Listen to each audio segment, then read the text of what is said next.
Donc merci à tous d'être présents. On est le 21 septembre. Qu'est-ce que le 21 septembre? C'est la journée internationale de la paix. Depuis 1981, l'Assemblée générale des Nations Unies a institué la journée internationale de la paix. 2 décennies plus tard, en 2001, l'Assemblée générale a voté à l'unanimité la désignation de cette journée comme période de non-violence et de cessez-le-feu. Le thème de cette année 2024 est la culture de paix. Qu'est-ce que la culture de paix?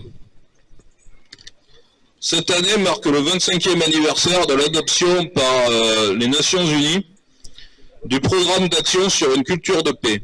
Dans cette déclaration, l'organisme a reconnu que la paix n'est pas simplement l'absence de conflit, mais un processus positif, dynamique, participatif, qui favorise le dialogue et le règlement des conflits dans un esprit de compréhension mutuelle et de coopération. Les valeurs nécessaires à une culture de paix incluent le respect de la vie, des droits de l'homme et des libertés fondamentales, la promotion et le renforcement d'une culture de la non-violence par l'éducation, le dialogue et la coopération, l'engagement à un règlement pacifique des conflits, et l'adhésion aux principes de liberté, de justice, de démocratie, de tolérance, de solidarité, de coopération, du pluralisme, de la diversité culturelle, du dialogue et de la compréhension à tous les niveaux de la société et entre les nations. Malheureusement, comme le rappelle la Croix-Rouge internationale cet été, ce sont plus de 100 conflits armés qui sont en cours sur la planète. Selon le haut-commissaire de l'ONU aux droits de l'homme, le nombre de civils tués en 2023 a augmenté de 72%, avec une part croissante d'enfants parmi les victimes. Les dépenses militaires mondiales ont atteint la somme faramineuse de 2400 milliards de dollars en 2023, augmentant de près de 7%. Alors que la planète connaît des crises sociales et écologiques d'une ampleur inégalée, les dépenses militaires amputent d'autant les budgets civils au service de l'intérêt collectif et des populations. Des conflits armés de grande ampleur se déroulent actuellement au Burkina Faso, en Somalie, au Soudan, au Yémen, en Birmanie, au Nigeria, en Syrie, en Palestine, en Ukraine. La guerre civile au Yémen, qui a fait selon l'ONU plus de 380 000 morts depuis son début en 2014, se poursuit également sans horizon visible pour sa fin. Alors, quelques chiffres sur les morts dans ces conflits armés. En Éthiopie, de 385 000 à 600 000 morts entre 2020 et 2022. Au Burkina Faso, 20 000 morts entre 2015 et 2024. En Somalie, 550 000 morts entre 1987 et 2015. Au Soudan, sans doute 150 000 morts. En Birmanie, 50 000 morts. En Ukraine, 145 000 morts. En Palestine, 41 000 morts. Au Nigeria, 51 000 morts. En Syrie, près de 550 000 morts. Et donc au Yémen, 380 000 morts. Cette liste de 10 des principaux conflits de ces dernières années représente près de 2 300 000 morts dans la fourchette basse. Dans ses résolutions suivies, l'Assemblée générale de l'ONU a reconnu l'importance de choisir la négociation plutôt que la confrontation et de travailler ensemble et non les uns contre les autres. Mais les États membres de l'ONU, notamment les États les plus puissants, ou encore l'OTAN, préfèrent ne pas s'inscrire dans cette logique puisque les guerres alimentent les dépenses militaires, donc les ventes d'armes et les profits au bénéfice du complexe militaro-industriel associé aux médias dont il a pris le contrôle. Le retrait de certains traités limitatifs des armements en missiles de croisière, signés dans les années 1980 par les États-Unis ou la Russie, ne va pas dans le sens de la désescalade. Le risque de conflit atomique est bien présent. En 2024, la Journée internationale de la paix est une occasion pour déposer les armes et observer un cessez-le-feu. Mais cette journée veut notamment encourager les individus à prendre conscience de l'humanité de chacun, car notre survie en tant que communauté mondiale en dépend. Le mouvement de la paix avec le collectif national En Marche pour la paix appelle partout en France à l'action pour dire « Stop les guerres, stop la violence, stop la misère, ensemble construisons la paix ». Car pour notre avenir commun et celui de notre planète, Nous n'avons d'autre chemin que la paix. Alors pour finir, je vais vous lire un petit poème que nous a envoyé une adhérente hier sur ce thème. Dans mon monde inventé, à l'heure bleue de l'éveil, un rêve heureux de paix s'installe et m'émerveille. La guerre au loin se tait, les enfants au soleil courent en liberté vers l'horizon groseille. Les oiseaux libérés murmurent à mon oreille qu'enfin sont remisées les bombes qui effrayent. Mais ce jour apaisé sur cette terre si vieille, viendra-t-il pour de vrai, sans que l'amour bégaye? Voilà. Et dernière communication, le mouvement de la paix organisera la semaine prochaine des cérémonies des arbres de la paix avec les enfants des écoles ou des centres aérés. À Brive, ça sera mercredi matin à 10h15. On en fera aussi à Ussel, à Mémac, à Saint-Martin-la-Méanne. Vous retrouverez tout ça sur Internet. Et par ailleurs, le 13 octobre se tiendra le Trail de la paix. Vous êtes tous invités à venir prolonger le mois de, enfin voilà, la journée internationale de la paix qui, on l'espère, durera plus qu'une simple journée. Voilà.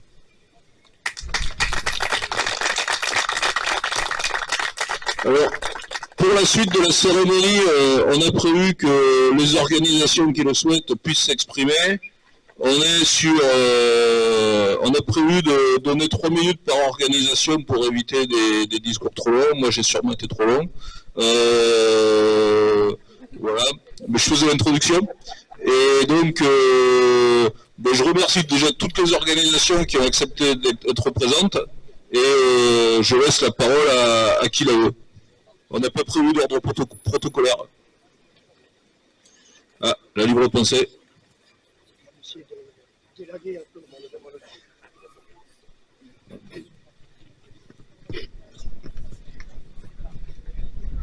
Au bout de 3 minutes, tu m'arrêtes. Hein.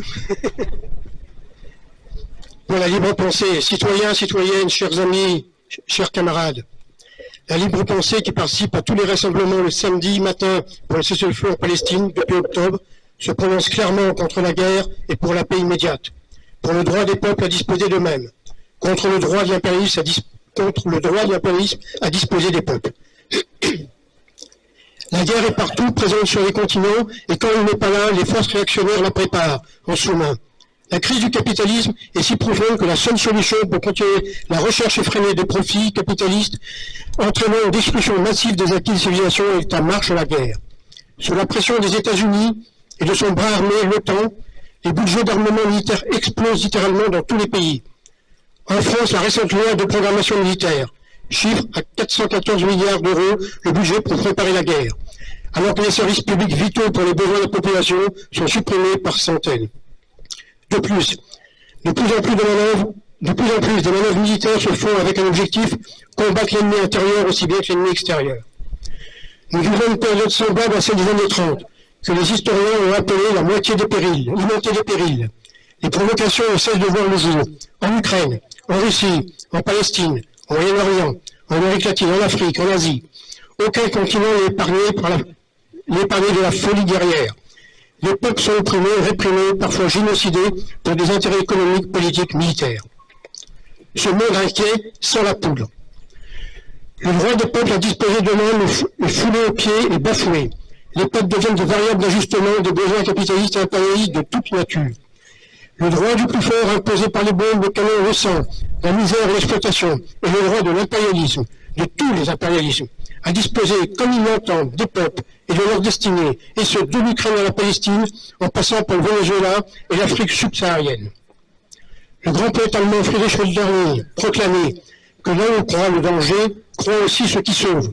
C'est ce qui fait notre volonté et notre optimisme d'empêcher l'inévitable barbarie où nous conduit ce vieux monde en perdition, qui ne cesse d'agoniser dans des spasmes de plus en plus sanglants et meurtriers.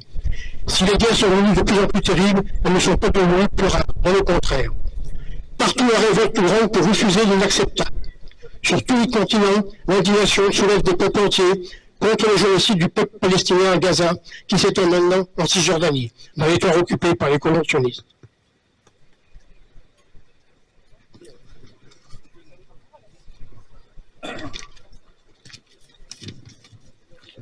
En Palestine, c'est l'humanité qu'on assassine.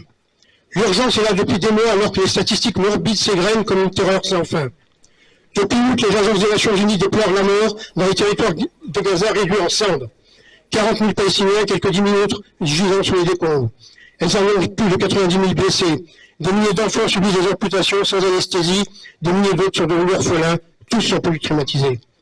Les images que nous parviennent par les écrans interposés sont leur quotidien. Celles de centaines de milliers de déplacés et redéplacés d'un abri inexistant à l'autre.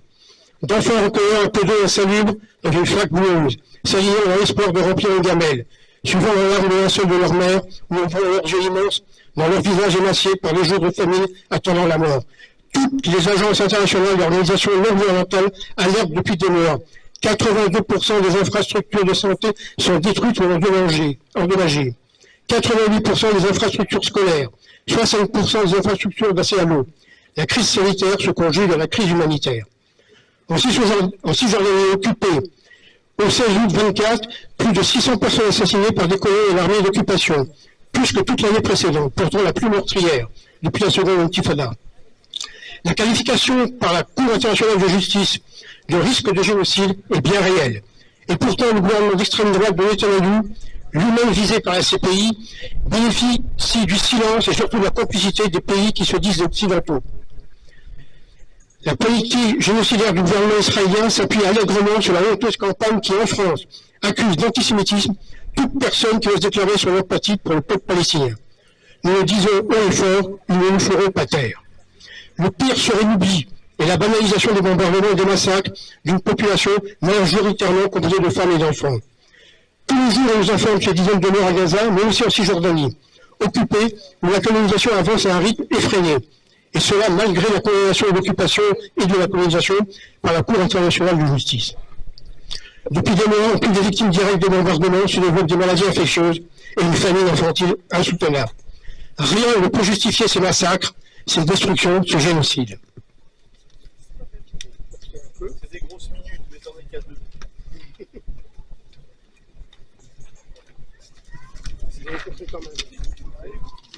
Excusez-moi.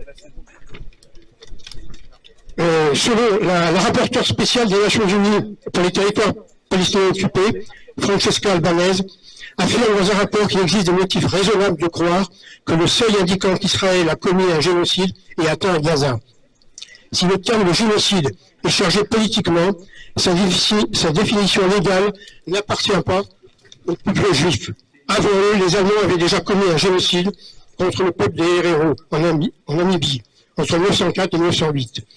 Je comprends bien le débat est délicat, mais c'est justement parce que la leçon du génocide contre les Juifs a été forte que nous avons une responsabilité collective à reconnaître quand ce crime peut se dérouler ailleurs.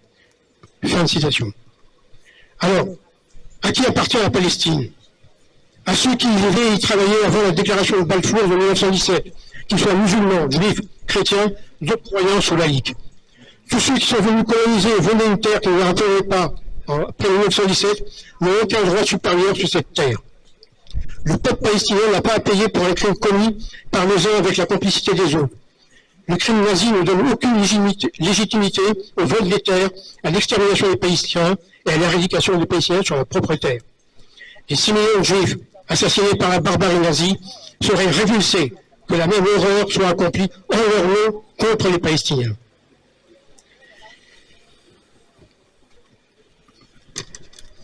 Je vais y courter. Contre la barbarie, notre chemin est tracé. Chers amis, chers camarades, nous avons raison de nous mobiliser ici, comme dans le monde entier, pour que cesse au plus vite ce génocide du XXIe siècle. Nous avons raison d'exiger un cessez-le-feu immédiat qui doit commencer par l'arrêt des livraisons d'armes au gouvernement terroriste d'Israël. Nous ne sommes pas antisémites en exigeant le cessez-le-feu et l'arrêt du génocide, bien au contraire. Alors pour conclure, pour obtenir un cessez-le-feu, il faut absolument stopper les livraisons d'armes. Comme le réclamait en juillet dernier 7 syndicats américains représentant environ 9 millions d'adhérents dans une lettre de Joe Biden. Comme vient de le faire récemment le Congrès d'études de Trade Union Congress, 5 millions de syndiqués, dans une motion adoptée à l'unanimité, demandant la fin des livraisons d'armes à Israël. Et comme le demande L'appel juif international contre le génocide à Gaza. C'est un collectif de centaines d'enseignants, journalistes, militants, artistes, personnalités pour le cessez-le-feu. Je cite le rappel, une partie du rappel. Le monde sait et les dirigeants se taisent. Certains se disent préoccupés, mais collectivement, ils laissent le gouvernement d'extrême droite au pouvoir en Israël détruire chaque jour un peu plus le droit international. Pire, ils continuent de fournir des armes et munitions génocidaires. Les États-Unis viennent de renouveler leur financement de milliards de dollars à Israël pour les armes de l'équipement et de l'équipement militaire. La décision qui s'impose, sanctionner fortement cet État, et qui commet les pires crimes en toute impunité, n'est toujours pas prise. Nous, juifs et juifs, parce que le crime se commet en notre nom, parce que nous refusons d'être complices de ce crime atroce, parce que nous refusons que l'antisémitisme, qui est notre histoire intime, soit utilisé pour justifier l'horreur. Nous appelons à la solidarité concrète avec la population de Gaza martyrisée. Nous appelons à exiger le cessez-le-feu et l'arrêt de cette tuerie. Nous appelons tous les pays à sanctionner l'État d'Israël. Nous appelons au jugement des criminels de guerre et de leurs complices. Fin de citation. Il faut tout faire pour stopper ce génocide. Il faut contraindre, par tous les moyens, le président Macron et son gouvernement d'arrêter les livraisons d'armes à Israël. Je vous remercie de m'avoir écouté.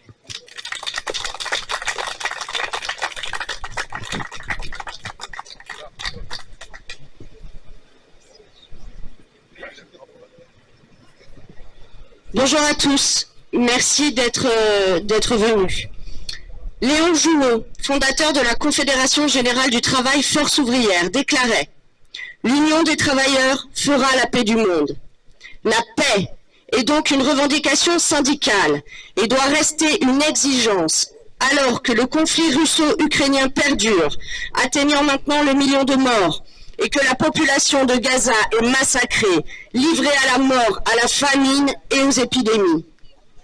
Un génocide est en cours sous nos yeux. Alors la place du syndicat libre et indépendant est d'être dans les manifestations qui sont massives à travers le monde pour exiger le cessez-le-feu et l'arrêt des livraisons d'armes à Israël. Aussi, nous soutenons la grève générale en Israël qui dit « Stop à la barbarie ». Avec notre confédération, l'Union départementale Force ouvrière ne se tiendra jamais aux côtés de ceux qui envoient les travailleurs à la guerre, ni aux côtés de ceux qui alimentent la surenchère de livraison d'armes. Les premières victimes des guerres sont toujours les travailleurs et leurs familles.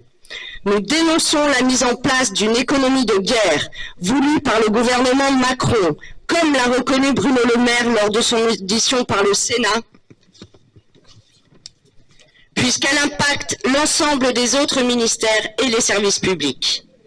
Les économies en faveur de la guerre se font sur le dos des travailleurs, entraînant la suppression de 1500 internes dans les hôpitaux à cette rentrée, la suppression d'un quart des contractuels de la PJJ, la suppression de 2000 écoles rurales, de 24 000 places dans les établissements médico-sociaux, la réduction des droits au chômage, et la liste pourrait être encore bien longue.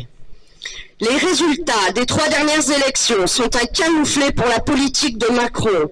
Pourtant, il continue de nous imposer son austérité et à favoriser sa politique guerrière en piétinant la démocratie.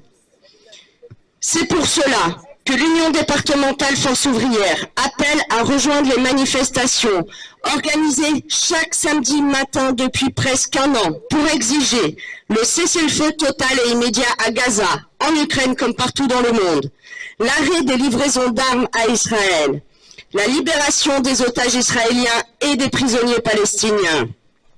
Non à la militarisation imposée à la jeunesse via le service national universel, le respect des libertés syndicales et démocratiques, des millions pour les services publics, pas pour la guerre. Merci.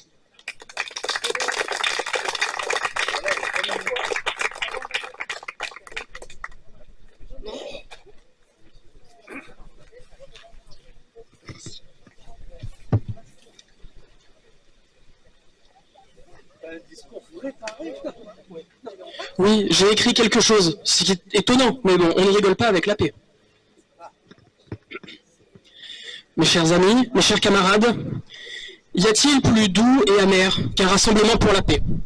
Y a-t-il plus beau qu'un peuple uni pour dire son refus de la cruauté du monde? Y a-t-il plus triste qu'un monde dans lequel la cruauté doit être combattue tant son influence est prégnante? Aujourd'hui, nous ne représentons aucune lutte et pourtant nous les représentons toutes. Les larmes que nous versons ne sont-elles pas les mêmes pour les Palestiniens, les Ukrainiens, les Congolais, les Soudanais et toutes celles et ceux qui souffrent à travers le monde? Aujourd'hui, nous sommes des associations, des syndicats, des partis politiques. Mais aujourd'hui, nous sommes un peuple, une société, qui n'est pas plus française qu'humaine. Il n'y a pas un jour qu'elle ne nous rappelle pas l'infinie incompétence ou cruauté d'une classe dirigeante pour qui les intrigues de palais prennent le pas sur son devoir de protéger son peuple. Nous comptons sur personne pour faire vivre la camaraderie. Soyons les premiers à faire le pas en arrière qui donnera naissance à un élan inédit de solidarité entre nous, de solidarité entre ceux qui se battent, de solidarité entre les travailleuses et les travailleurs. Battons-nous contre tous ceux qui ne voient le monde qu'à travers le filtre de leur ambition personnelle. Refusons d'être les pantins de maître que nous n'avons pas choisis. Refusons de maintenir des cloisons anachroniques entre différentes nuances, entre différentes visions, entre le vert et le rouge, alors que nos ennemis sont les bruns. Construisons pour nous, ici, la société que nous désirons pour le reste du monde. Reculons d'un pas pour laisser la place au peuple, lui seul digne de construire son présent. Ce qui nous rassemble est plus grand que ce qui nous divise. Aujourd'hui, demain, et pour toutes les prochaines échéances, nombreuses dans les années à venir, l'impératif est de faire différemment, l'impératif est de faire mieux. Merci.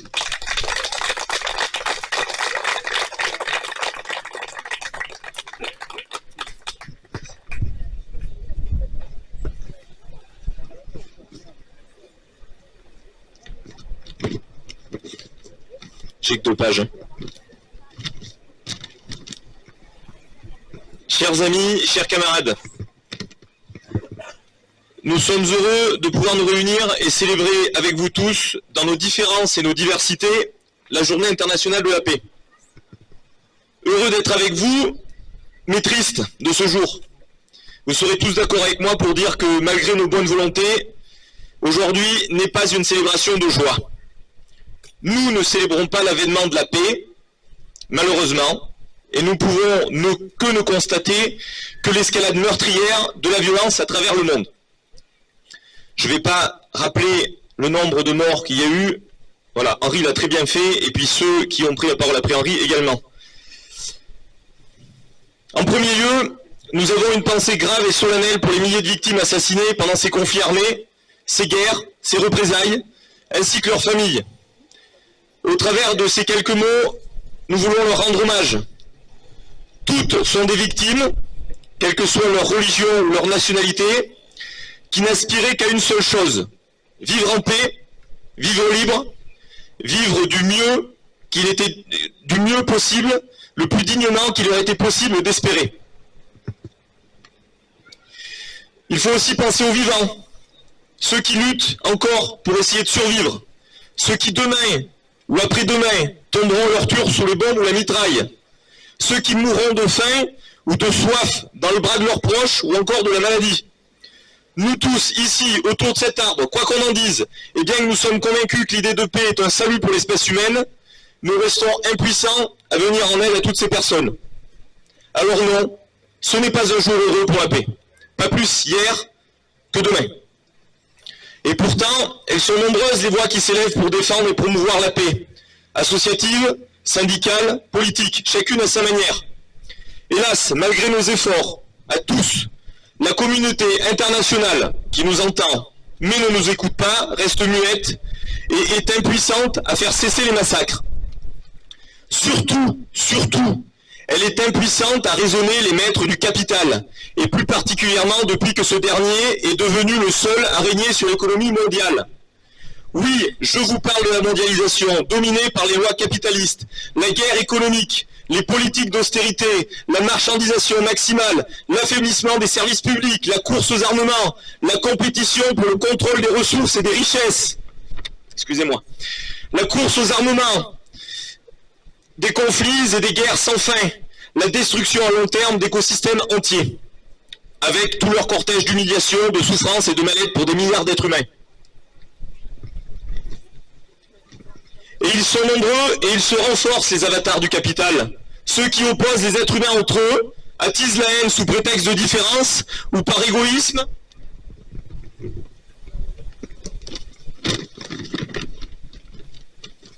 et de peur de se voir ôter un tout petit bout de leur maigre confort généreusement octroyé par leur maître. Oui, on est en France, on est au XXIe siècle, l'esclavage a disparu, et pourtant on se croirait dans la case de l'oncle Tom. Ceux qui sont opprimés par le pouvoir en place sont amenés progressivement à opprimer leurs semblables pour garder un bout de privilège. Alors pour ceux qui n'ont pas compris ce que je vous ai dit, je parle de l'extrême droite. Pourtant, la paix, l'amitié, la solidarité et la fraternité entre les peuples devraient pourtant être des éléments essentiels, rassembleurs et fédérateurs dans le monde entier, et plus encore, ici en France, le pays des droits de l'homme. La paix est indispensable à la stabilité et au développement et à l'épanouissement de nos sociétés. Aussi, en ce jour symbolique, je tiens à rappeler l'engagement indéfectible depuis toujours de notre Parti communiste français dans cette lutte pour la paix, au travers notamment de l'internationalisme. L'internationalisme s'oppose au concept de mondialisation, comme le communisme s'oppose au capitalisme. C'est l'un des fondements majeurs de notre engagement pour l'émancipation humaine et sociale. Le Parti communiste français et la section de Brive appellent à une mobilisation internationale pour mettre fin à tous les conflits qui émaillent le monde et proposer des solutions pacifistes. Jaurès l'avait bien exprimé, la paix est le plus grand des combats. Nous devons tous continuer ensemble de lutter pour un monde plus juste. Nous devons renforcer notre solidarité avec les peuples en lutte et soutenir les initiatives diplomatiques visant à instaurer une paix durable. Il faut en finir avec l'escalade de la violence. En ce jour grave et solennel, souvenons-nous que chaque geste compte. Tous ensemble, nous pouvons construire un avenir sans guerre, où la justice et la solidarité prévaudront. Mais ne nous voilons pas la face. Cet avenir-là ne le sera pas dans un monde capitaliste. Continuons à nous battre pour un monde meilleur, un monde de paix. Vive la paix, vive la solidarité internationale.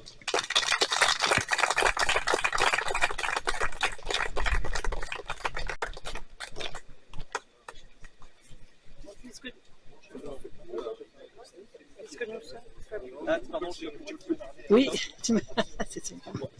puisque nous sommes la journée internationale de la paix, je vais vous informer d'un appel international de militants d'Amérique du Nord et d'Europe qui s'intitule « Arrêtez de financer la guerre ». Cet appel est paru au mois de juillet, mais il est toujours d'actualité. Depuis 30 mois, la guerre qui ravage l'Ukraine a déjà fait près d'1 million de victimes ukrainiennes et russes, en grande partie civiles. Depuis 11 mois maintenant, le massacre du peuple palestinien à Gaza se poursuit inexorablement, œuvrant à la destruction physique de tout un peuple par la guerre, la famine, le dénuement. Ces guerres s'ajoutent à celles qui, depuis des années, ravagent le continent africain. Des deux côtés de l'Atlantique, ceux qui gouvernent nos pays alimentent la guerre. Ils ont voté et ils votent des crédits de centaines de milliards sans lesquels les conflits ne pourraient se poursuivre. Ils ont voté et ils votent des mesures qui engagent toujours davantage nos pays dans ces conflits, jusqu'à menacer de la participation directe au combat, comme l'a fait le président français Macron à plusieurs reprises ces dernières semaines. Nous qui sommes des travailleurs, des militants ouvriers des États-Unis et d'Europe, nous affirmons haut et fort. Dans nos pays, les peuples ne veulent pas la guerre. Les travailleurs, les jeunes voient avec effroi ceux qui les gouvernent les entraîner dans cette spirale infernale. Ils subissent les conséquences de cette guerre. Les centaines de milliards engloutis dans l'économie de guerre sont alimentés par la destruction des services publics, des droits des travailleurs, des écoles, des hôpitaux. Dans tous nos pays, les travailleurs et les jeunes aspirent à ce que les milliards aillent aux besoins de la jeunesse et de la population et non à la guerre. C'est pourquoi nous affirmons l'urgence absolue de l'arrêt des financements des guerres, l'arrêt des crédits votés par nos représentations parlementaires respectives. Crédits de guerre en particulier pour Israël, sans lesquels le massacre à Gaza ne pourrait se poursuivre. Crédits de guerre pour alimenter la guerre en Ukraine.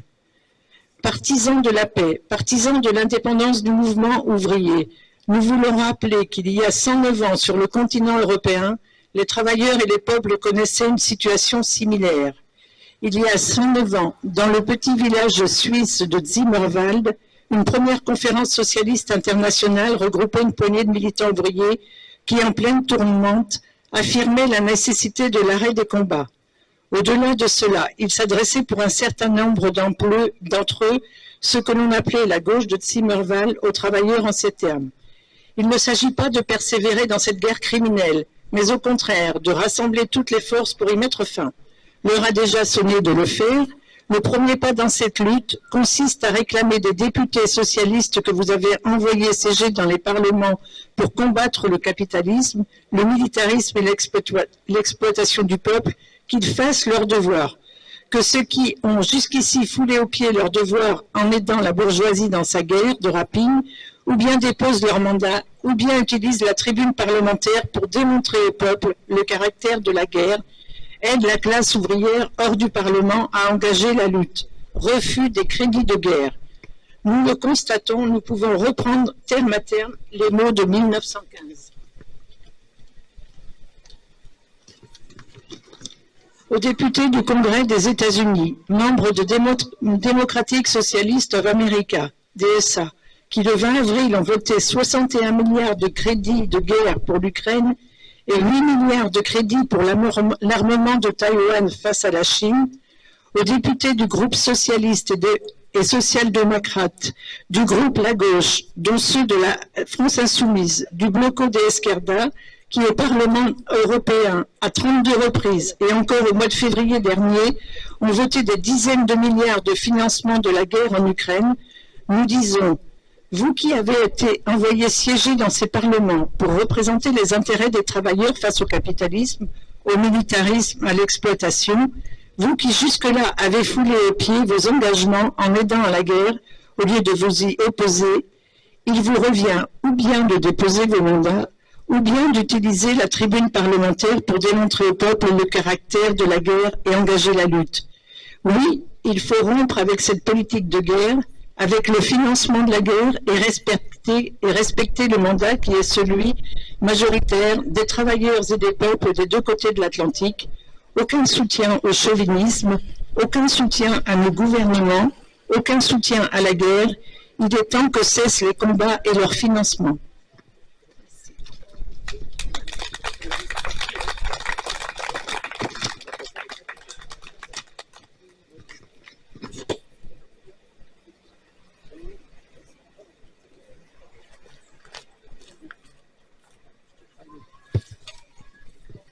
Donc, bonjour.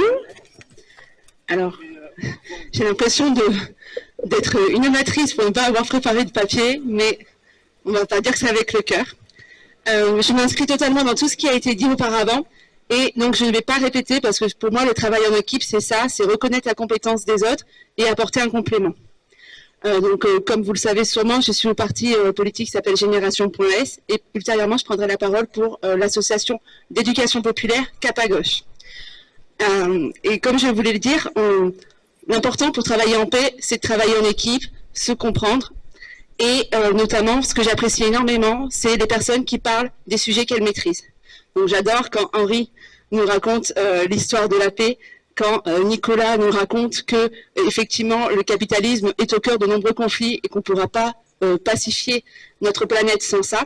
Et donc moi je vais vous parler de ce que je connais bien, c'est tout ce qui est climat et environnement. Pourquoi? Parce que malheureusement, aujourd'hui, la guerre et le climat sont intimement liés. On n'avait déjà pas besoin de problèmes climatiques pour se taper dessus, mais là, ça en rajoute une couche. Il faut savoir que 6% des émissions de CO2 mondiales sont dues au conflit. L'armée américaine, si c'était un pays, ça serait le 47e pays le plus polluant en termes de CO2. Alors, je ne jette pas la pierre aux Américains, je ne parle pas juste ni des Russes, ni des Chinois, ni d'Israël, ni des Émirats Arabes Unis, tout simplement parce qu'on n'a pas les données. Donc, pas de conflit. Voilà. Et donc, il y a déjà ce problème climatique. Et il y a maintenant un nouveau problème qui va nous toucher, nous, Européens, et même nous, Français, c'est la guerre de l'eau. L'eau est une ressource qui se raréfie avec le changement climatique. De nombreux chercheurs ont montré que la guerre en Syrie a été liée aux sécheresses abominables qui ont eu lieu pendant 3 ans avant. Et on peut en chercher d'autres. En Europe, on a évité un conflit diplomatique, bien sûr, on n'en est pas un conflit armé, entre le Portugal et l'Espagne qui partagent un fleuve. Au Maroc, malheureusement, pour dynamiser leur agriculture, avoir à manger. Ils ensemencent les nuages, donc tant mieux pour eux, mais le pays qui était derrière, qui devait avoir les nuages et la pluie, ne l'a pas. Donc tout ça pour dire que malheureusement, la guerre de l'eau contient le mot guerre dedans, et ça va être encore une raison de malheureusement attiser les conflits. Je voudrais quand même montrer une touche d'espoir et rejoindre ce que je disais au début, c'est le travail en équipe. On a vu que quand on travaillait en équipe, on avait réussi en Corrèze, localement, donc il y a des actions locales qui ont des impacts plus globaux, à maintenir, on va dire, l'ouverture du CADA de Besnac. CADA, ça veut dire Centre d'accueil des demandeurs d'asile, donc c'est pour des personnes qui ne sont pas, sont en cours de processus et qui n'ont pas encore de réponse. Quand l'État a dit qu'il allait y avoir un CADA à Besnac, les personnes que l'on combat se sont mis en branle pour faire en sorte qu'il n'y ait pas ce CADA.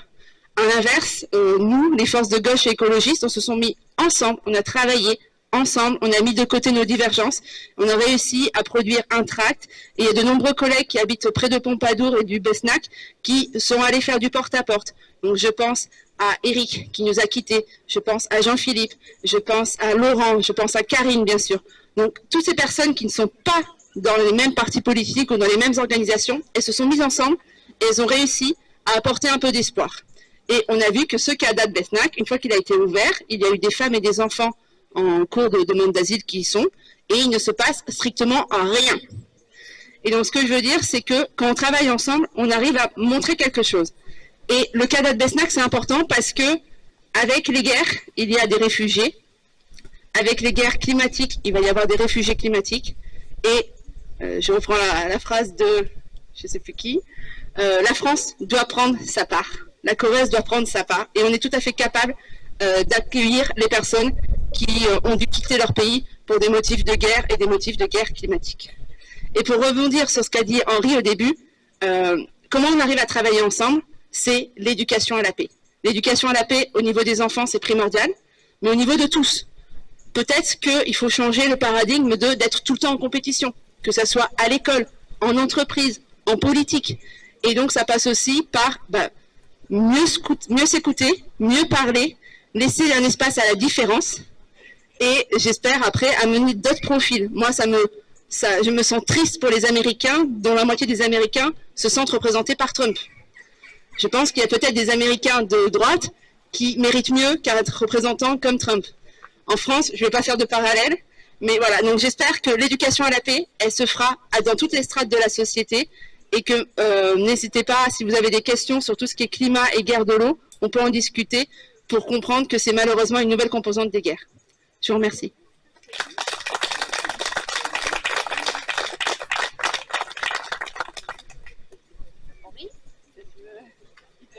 Tu veux libérer ?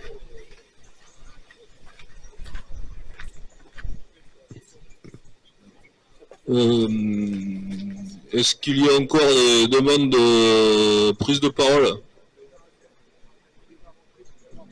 Bon, personne. Personne, ben, je vous propose alors de clore les prises de parole, et vous pouvez rester là, on peut rester là encore, on peut discuter et faire fructifier la culture de paix et du dialogue. Voilà. Bonne journée et à bientôt dans les actions pacifistes.